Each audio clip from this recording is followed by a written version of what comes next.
It's important to recognize two things. First, the surge of unaccompanied children and adults with children are arriving at one sector of the border, and that's the Rio Grande Valley. Second, the issue is not that people are evading our enforcement officials.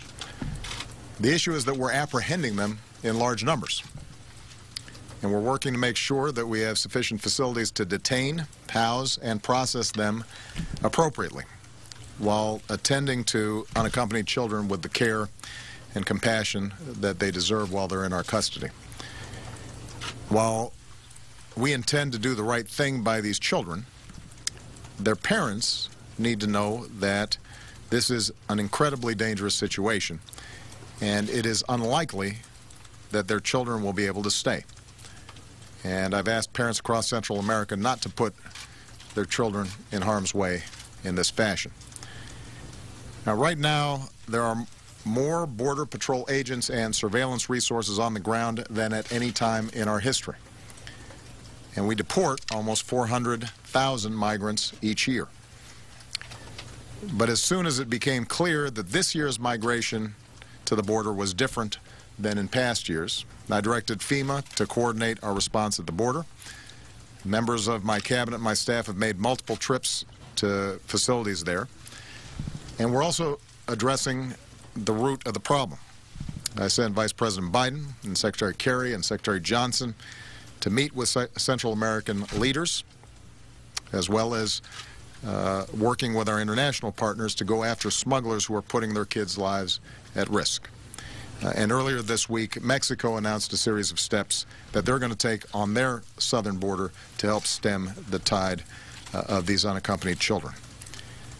Last week, I sent a letter to Congress asking them to increase penalties on smugglers and to give us flexibility to move migrants through the system faster.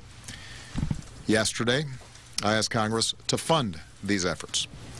About half of the resources would go to border security, enforcement, and expedited removal of people who don't qualify for a humanitarian claim. About half would go to make sure we're treating children humanely. We'd also make investments to further tackle the root problems in Central America.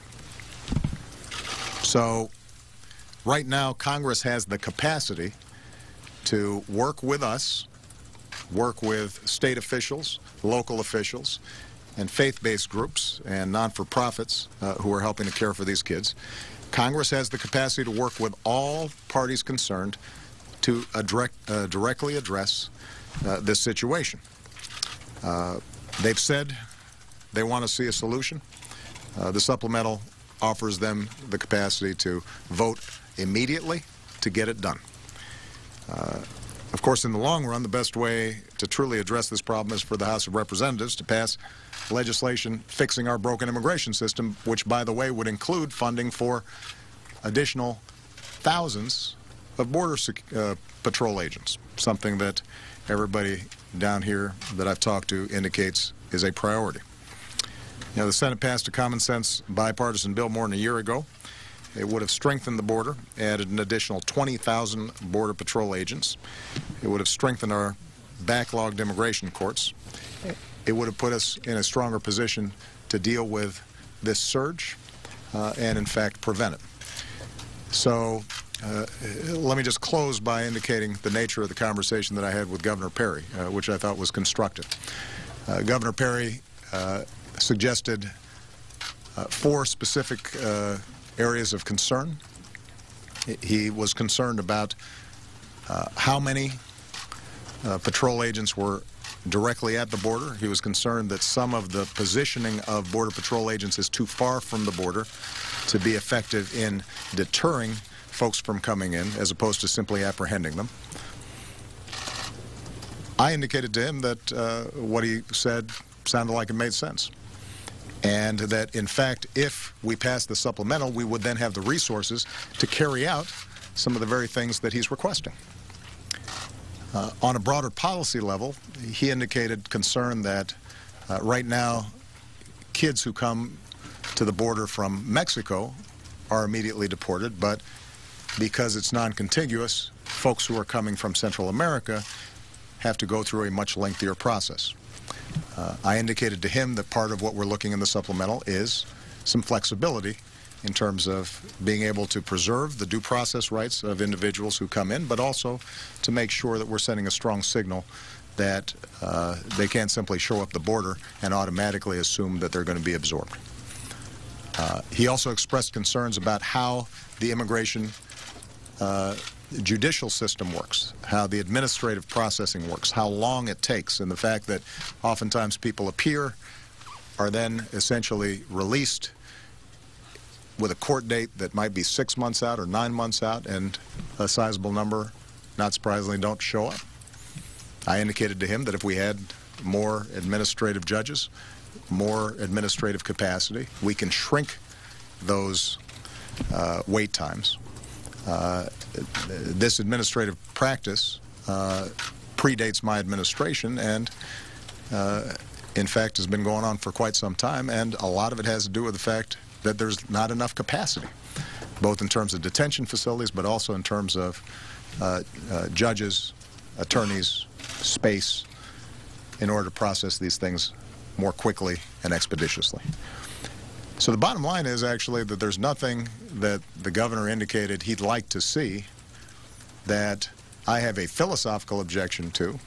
I've asked Jay Johnson to contact his head of Health and Human Services when he comes down for the 6th time at the end of this week to coordinate and make sure that some of the suggestions that the governor has are technically feasible and what kind of resources might be needed. But what I emphasized to the governor was the problem here is not a major disagreement around the actions that could be helpful in dealing with the problem.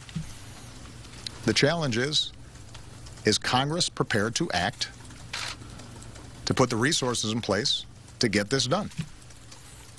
Another way of putting it, and I said this directly to the governor, is, are folks more interested in politics or are they more interested in solving the problem? If they're interested in solving the problem, then this can be solved. If the preference is for politics, then it won't be solved. And I urge the governor to talk to the Texas delegation, which is obviously at the heart of the Republican caucus, both in the House and has great influence in the caucus in the Senate. If the Texas delegation is in favor of this supplemental, which, by the way, does not include some things that I know many of them object to around dealing with undocumented workers who've been in this country for quite some time. This is just a very narrow issue, this supplemental, in terms of dealing with the particular problem we have right now. If the Texas delegation is prepared to move, this thing can get done next week. We can have more Border Patrol agents on the border, as the governor's requested.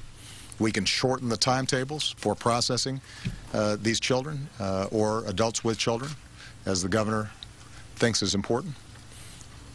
We can make sure that some of the public health issues that were raised in the meeting that I just had are addressed, so that we've got enough folks vaccinating and checking on the health status of these children to make sure that not only are they safe, but also our communities are safe.